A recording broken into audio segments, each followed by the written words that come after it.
সালাতে দোয়া কবুল হয়। সালাতে দোয়া কবুলের 3 জায়গা। একটা হচ্ছে তাকবীরে তাহরিমার পরে আমরা সানা পড়ি না, আমরা তো একটা পড়ি।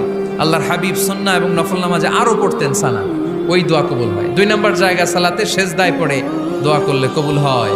আকরাবু মা ইয়াকুনুল আবদু মির রাব্বিহি ওয়া হুয়া সাজিদ ফাকসিরু ফীহি দুআ। বান্দা যখন সেজদায় লুটিয়ে পড়ে বান্দা আল্লাহর সবচেয়ে কাছে চলে যায়। কিন্তু বিশ্বনবী বলে সেজদাটা তোমার রবের কুদরতি পায়ের উপরে পড়েছে। সেজদায় পড়ে দোয়া করেন। সালাম ফিরানোর আগে বিশ্বনবী দোয়া করতেন, লা ইউসাল্লিমান্না আহাদুকুম হাত্তা ইয়াতাআওয়াযা মিন আরবা'a।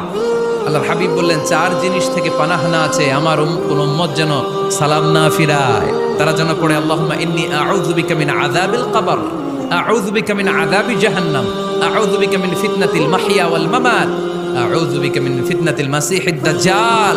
আল্লাহ কবরের আযাব থেকে বাঁচাও, আল্লাহ জাহান্নামের আগুন থেকে বাঁচাও, আল্লাহ জীবন